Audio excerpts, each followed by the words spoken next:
समस्याएं छोटे दुकानदारों, छोटे व्यापारियों की बहुत बहुत समस्याएं। तो असलियत ये है कि जबकि उत्तर प्रदेश बहुत आगे बढ़ सकता था, यहाँ बहुत विकास हो सकता था, आज यहाँ विकास के नाम पर कुछ नहीं है। सिर्फ बड़े बड़े विज्ञापन हैं जिन पर भाजपा 2000-3000 करोड़ रुपए खर्च रही है। यहाँ का मुख्यमंत्री, यहाँ के प्रधानमंत्री सभी भाजपा के हैं, सरकार दोनों भाजपा की है, विकास के नाम का कुछ नहीं है। तो ये परिस्थितियां बनी क्यों? आज ये सवाल पूछिए आप अपने आप से, ऐसा हुआ क्यों? इसका सीधा सीधा जवाब है, 30 सालों से उत्तर प्रदेश में जाति के आधार पर और धर्म के आधार पर राजनीति चल रही है। ठीक है, पहले आपने बसपा को परखा, फिर समाजवादी दल आई, सरकार बनाई, उसके बाद भाजपा आपने पिछले 5 सालों में देखा, बातें बहुत बड़ी बड़ी, विकास नहीं हुआ। क्योंकि इन सारे दलों के नेता जान गए हैं कि वोट तो विकास के आधार पर मिलना नहीं है। कोई हमें पूछने वाला नहीं है कि भाई रोजगार क्यों नहीं दी, सड़क क्यों नहीं बनाई, पानी क्यों नहीं आ रहा है, बिजली क्यों नहीं आ रही है, हमारे नौजवानों की भर्ती की प्रक्रिया में भ्रष्टाचार क्यों हो रहा है। कोई पूछने वाला ही नहीं है। सब जान गए हैं नेता कि जब चुनाव का समय आएगा हम धर्म की बात करेंगे, हम जाति की बात करेंगे, सबके जज्बातों को उभारेंगे, हमें वोट मिल जाएगा, हमें तो सत्ता में रहना ही है। काम क्यों करेंगे भैया? कभी सोचा है इस बात के बारे में कि 30 सालों से आप सब दोषी हो, आप सब ने आदत डाल दी है इन नेताओं की, इन राजनीतिक दलों की, कि विकास करने की तो जरूरत ही नहीं है। आप आएंगे, धर्म की बात करेंगे, जाति की बात करेंगे, वोट मिल जाएगा, हम आंख मूंद के आपको वोट दे देंगे क्योंकि आपने तो हमारे जज्बातों की बात कर ली। आंख मूंद के वोट दे देंगे, आप सत्ता में रहो, आपके बच्चे फूले फले, हमारे बेरोजगार रहे तो कोई बात नहीं। ये आदत डाल दी है आपने। ये मेरी बहनें यहां बैठी हैं, आज महंगाई का सबसे बड़ा बोझ ये उठा रही हैं।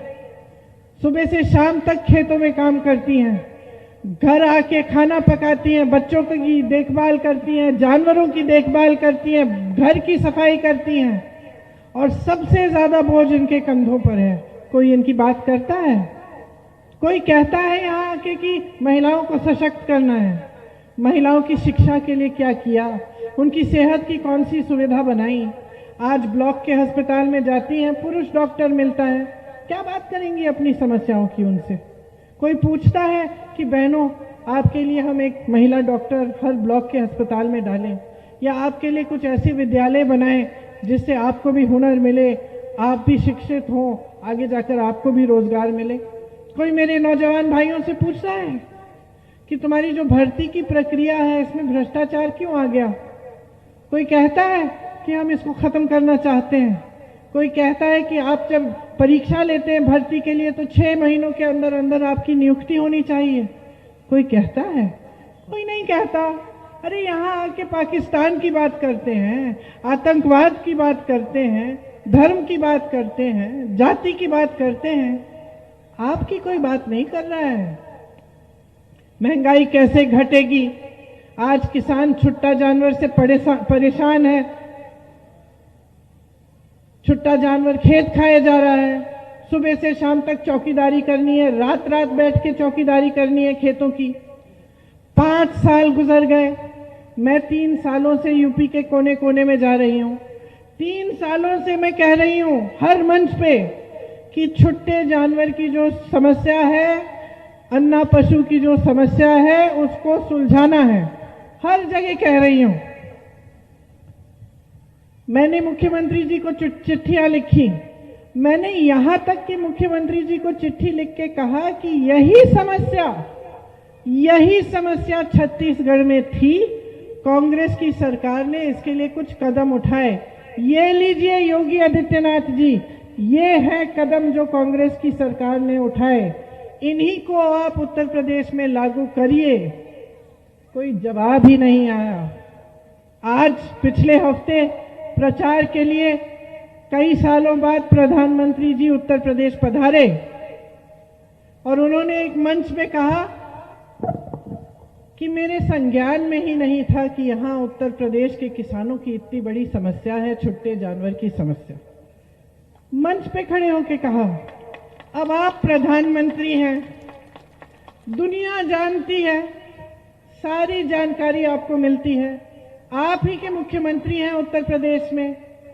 अरे लोग कहते हैं कि आप अंतर्यामी हैं, सर्वज्ञानी हैं, आपको सारी जानकारियां मिल जाती हैं। लोग डरते हैं कि अपने कमरों में कुछ कह दें आपके खिलाफ तो आपको जानकारी मिल जाएगी, कहीं कोई उठा के ले जाए, जेल में डाल दे। लेकिन आपको इतनी बड़ी समस्या के बारे में जानकारी ही नहीं थी। कैसे हो सकता है? कैसे हो सकता है? और किसने हिम्मत दी इनको? किसने हिम्मत दी इस देश के प्रधानमंत्री और इस प्रदेश के मुख्यमंत्री को कि आपके मंच पे खड़े होके वो ऐसा कह दें कि उनको जानकारी ही नहीं है कि आपकी सबसे बड़ी समस्या क्या है? मेरी शिकायत है आपसे, हिम्मत आपने दी है।